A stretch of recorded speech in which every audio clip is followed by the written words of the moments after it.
మాకు 500 ఓట్లే రావచ్చు, మేము పోటీ చేసిన చోట మాకు 500 600 ఓట్లు వచ్చి ఉండొచ్చు. బట్ ఎలక్షన్లో గెలవటమే పోరాటానికి ప్రామాణికం అని భావిస్తే, నాకు తెలిసి 14 సంవత్సరాల క్రితం పార్టీ పెట్టి 14 సంవత్సరాల తర్వాత ఎమ్మెల్యే అయ్యి ఉప ముఖ్యమంత్రి అయినటువంటి పవన్ కళ్యాణ్ గారు కూడా అదే కేటగిరీకి వస్తారు కదా. ఆయన ప్రజారాజ్యం పెట్టినప్పుడు ఎమ్మెల్యే కాదు, తర్వాత 2014లో పోటీ చేయనప్పుడు ఎమ్మెల్యే కాదు, 2019లో పోటీ చేసి 2 చోట్ల ఓడిపోయినప్పుడు ఆయన ఉప ముఖ్యమంత్రి కాదు. సో పార్టీ పెట్టి ఒక సినిమా స్టార్కే 14 సంవత్సరాల పాటు ఏ పదవి లేకుండా ఉన్నప్పుడు, ఒక ప్రజాస్వామ్యవాదిగా, ఒక సాధారణమైన న్యాయవాదిగా, అంబేద్కర్ సిద్ధాంతంలో నడిచేటువంటి వ్యక్తులుగా మేము ఈరోజు పార్టీ పెట్టి రేపు గెలవలేకపోవచ్చు. 2022వ సంవత్సరంలో పార్టీ పెట్టి ఒక 2 సంవత్సరాల్లోనే మేము ఎమ్మెల్యే కాకపోలేకపోవచ్చు, లేకపోతే మాకు 1000 ఓట్లు రాకపోయి ఉండొచ్చు. But that does not mean that మేము పనికిరాని వాళ్ళమో, లేకపోతే మీలాగా ఎమ్మెల్యేలుగా, ఎంపీలుగా, మినిస్టర్లుగా గెలవగలిగిన వాళ్ళమో, లేకపోతే ప్రజలు ఓటైనంత మాత్రాన ప్రజల తరపున మాట్లాడే అవకాశం లేని వాళ్ళమో కాదు అని నేను మీ ద్వారా ఇప్పుడున్నటువంటి రాజకీయ నాయకులకి, ఎవరైతే మీకు ఇన్ని ఓట్లు వచ్చి మీరు విమర్శించడానికి మీ స్థాయి లేదు అన్నప్పుడు అలాంటి వ్యక్తులకు చెప్తున్నాం. ప్రాబబ్లీ 2029లో వాళ్ళు బళ్ళు అవ్వచ్చు, బళ్ళు ఓళ్ళు అవ్వచ్చు. 2019లో బళ్ళు ఓళ్ళు కాలేదా, ఓళ్ళు బళ్ళు కాలేదా? 2019లో మీ స్థాయి ఏంటి? మీకున్న టికెట్, మీకున్న ఎమ్మెల్యే ఎంతమంది? 2024లో ఒక్కసారిగా వచ్చేసారా? రోజా మాట్లాడినప్పుడు రోజా లాంటి వాళ్ళని ఖండించాం.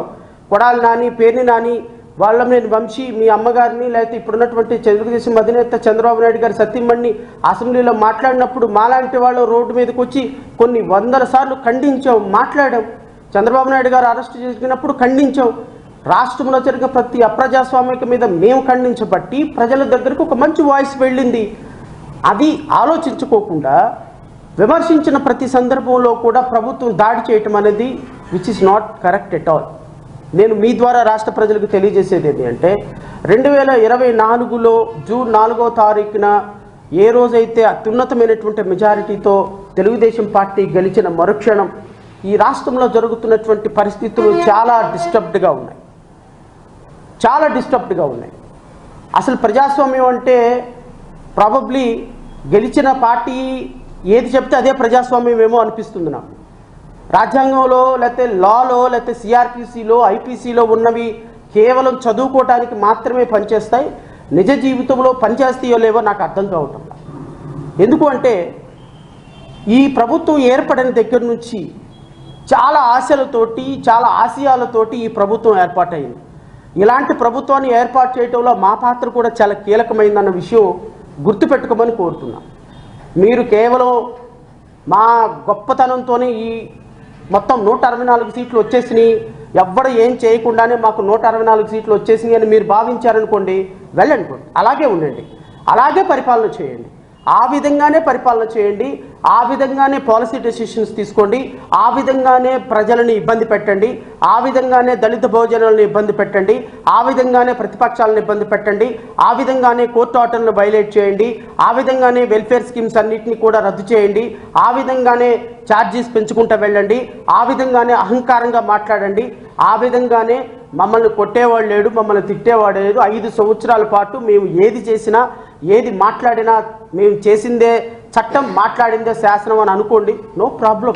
ఎందుకు అంటే 2019 తర్వాత 2024 ఎలా వచ్చిందో 2024 తర్వాత 2029 కూడా అలాగే వస్తుంది అన్న విషయాలు మాత్రం గుర్తుపెట్టుకోమని కోరుతున్నాం.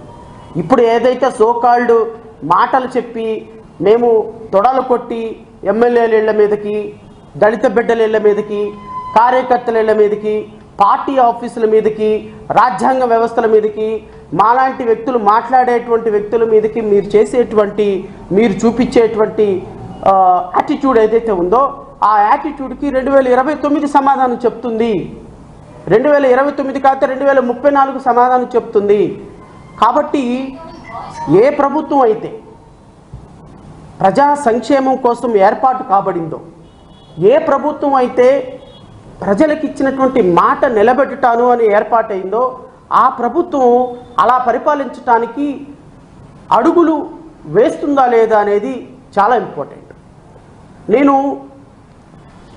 గౌరవ ముఖ్యమంత్రి గారికి నేనేం పేర్లు వాడను, వ్యక్తిగతంగా నేను ఎవరిని విమర్శించను, పేర్లు వాడాల్సిన అవసరం కూడా నాకు లేదు. నేను గౌరవ ముఖ్యమంత్రి, గౌరవ హానరబుల్ గౌరవ ఉప ముఖ్యమంత్రి, గౌరవ మంత్రులు, నేను వీళ్ళందరినీ కోరేది ఏంటి అంటే, మీరు ప్రజాక్షేత్రంలో ఉన్నప్పుడు, మాతో కలిసి పోరాటం చేసినప్పుడు, ఎస్పెషల్ ఐ కెన్ సే, ఎందుకంటే మీరు వ్యక్తిగతంగా ఎప్పుడు పోరాటం చేసింది అయితే ఏం లేదు, బట్ మీరు పోరాటం చేసినప్పుడు, మాతో కలిసి ప్రతిపక్షాలతో కలిసి మీరు పోరాటం చేసినప్పుడు మీరు చాలా హామీలు ప్రజలకు ఇచ్చారు. ఈ హామీలు నిలబెడతారని మీకు 164 సీట్లు ఇచ్చారు. అది గుర్తుపెట్టుకోమని కోరుతున్నాను. మీరు దళిత బిడ్డలకు సంబంధించినటువంటి చాలా సమస్యలు అవిష్కృతంగా పరిష్కారం కాకుండా ఉన్నాయి. వాటిని పరిష్కారం చేస్తారు అని మీకు అధికారం ఇచ్చారని అయితే నేను భావిస్తున్నాను. నెంబర్ 3, వ్యవస్థల్ని నిర్విధామంగా వాడేశారు గత ప్రభుత్వం. అది పోలీస్ వ్యవస్థ కావచ్చు,